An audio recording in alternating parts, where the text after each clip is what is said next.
नमस्कार बच्चों। आज हम कक्षा 8 की पूरक पाठ्य पुस्तक भारत की खोज में से दूसरे पाठ का अध्ययन करेंगे।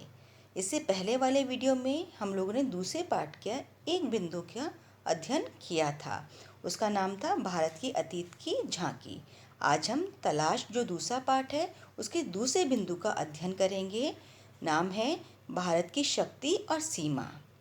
भारत की शक्ति के स्रोतों और उसके पतन और नाशों के कारणों की खोज लंबी और उलझी हुई है, पर उसके पतन के हाल के कारण पर्याप्त स्पष्ट हैं।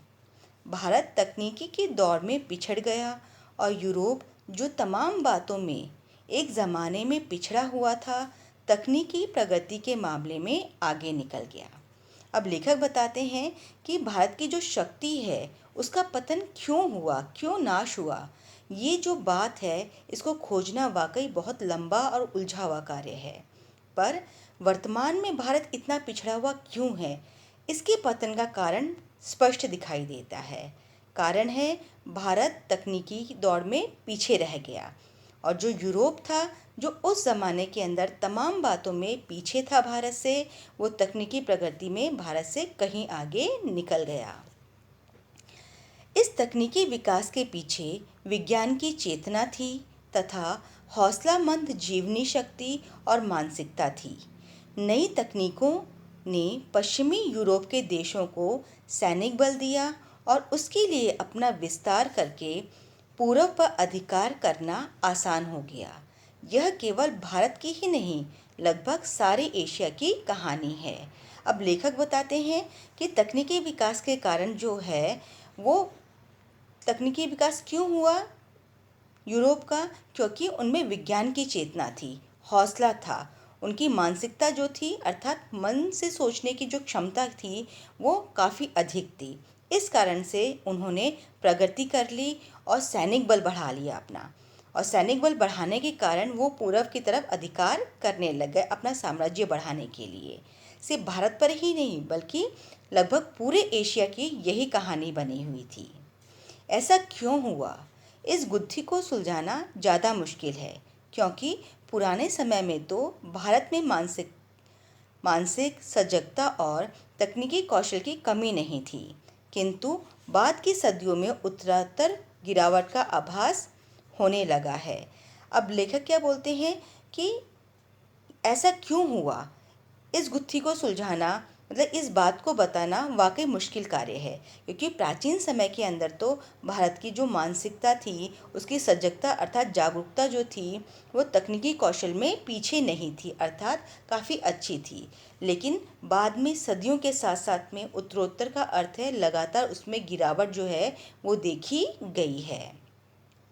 जीवन की लालसा और उद्यम में कमी आ जाती है, अर्थात जानने की जिज्ञासा या कार्य या उद्योग धंधे करने की जो जिज्ञासा थी वो धीरे धीरे कहीं ना कहीं भारत के लोगों में कम होती दिखाई देती है। क्षीण होती रचनात्मक प्रवृत्ति की जगह अनुकरण की प्रवृत्ति ले लेती है, अर्थात कुछ नया करना, कुछ सृजनात्मक करना, इस सोच की जगह अब जो था वो नकल करने की प्रवृत्ति जो है, अनुकरण करने की प्रवृत्ति जो है वो दिखाई देती है। जहाँ कामयाबी के साथ विद्रोही विचार पद्धति ने प्रकृति और ब्रह्मांड के रहस्यों को भेदने का प्रयास किया था, वहाँ शब्दाडंबर से लैस भाष्यकार उसकी जगह लेता दिखाई देता है। अर्थात पहले जहाँ भारत ने ब्रह्मांड के रहस्यों को बताने का प्रयास किया, उसके बारे में अनेक बातें बताई, लेकिन अब वर्तमान के अंदर हमें मात्र सिर्फ क्या दिखाई देता है, शब्द का जाल ही नज़र आता है। भव्य कला और मूर्ति निर्माण का स्थान जटिल पंचीकारी वाली सावधानी से की गई नक्काशी लेने लगी, अर्थात ये जो जितनी भी भारत के जो लोगों में विशेषताएं थी वो धीरे धीरे परिवर्तित होकर जटिल विशेषताओं में बदल गई। प्रभावी किंतु सरल, सजीव और समृद्ध भाषा की जगह अत्यंत अलंकृत और जटिल साहित्य शैली ने ले ली। पहले भारत की भाषा जो थी वो सरल थी, सजीव थी, किंतु उसकी जगह अब किसने ले लिया, अलंकृत और जटिल साहित्य शैली ने उसका स्थान ले लिया। साहसिक कार्यों की लालसा और छलकती हुई जिंदगी, जिसके कारण सुदूर देशों में भारतीय संस्कृति का प्रसार संभव हो सका था, क्षीण हो चली और उसके स्थान पर महासागरों को पार करने पर रोक लगाने वाली संकीर्ण रूढ़िवादिता ने जन्म ले लिया। अर्थात कि भारत के अंदर जो जिज्ञासा थी, जो साहस था और जो जिंदगी थी उनके जानने की, कुछ करने की, इस कारण से जो प्रसार हुआ था दूर के देशों के अंदर भारतीय संस्कृति का, अब धीरे धीरे वो बिल्कुल ही नष्ट होती हुई नज़र आ रही थी। और महासागरों को पार करने पे भी कहीं ना कहीं उनकी संकीर्ण सोच अर्थात तंग सोच जो थी, उस कारण से वो बाहर नहीं जा पा रहे थे। जांच पड़ताल की विवेकपूर्ण चेतना लुप्त होती गई और अतीत की अंधी मूर्ति पूजा ने उसकी जगह ले ली।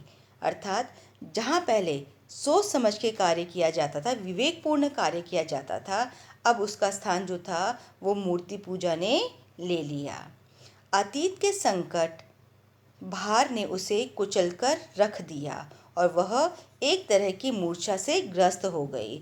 अर्थात वो धीरे धीरे अपनी जो चेतना थी वो खो बैठी।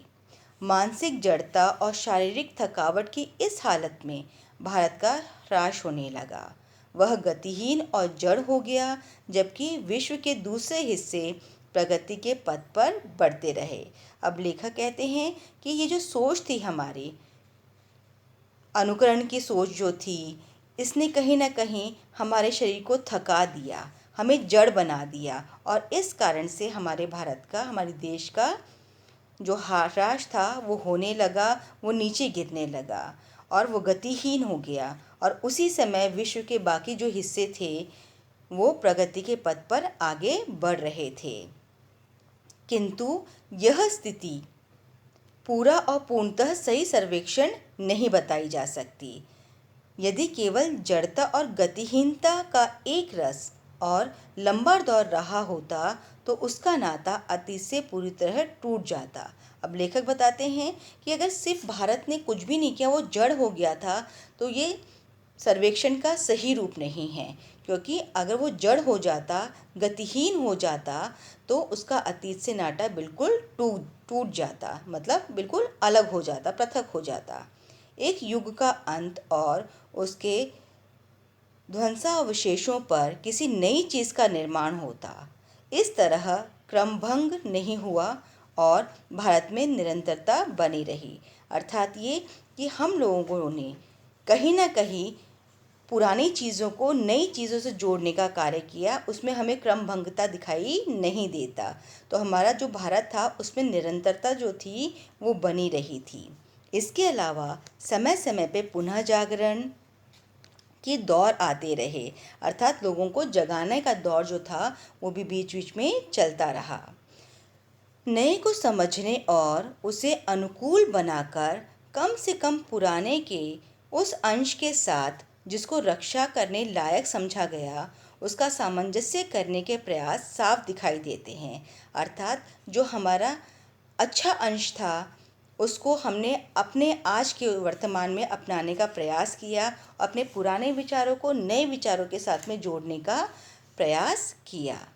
अक्सर पुराने का केवल बाहरी ढांचा प्रतीक के रूप में बचा रहा और उसकी अंतर्वस्तु बदल गई।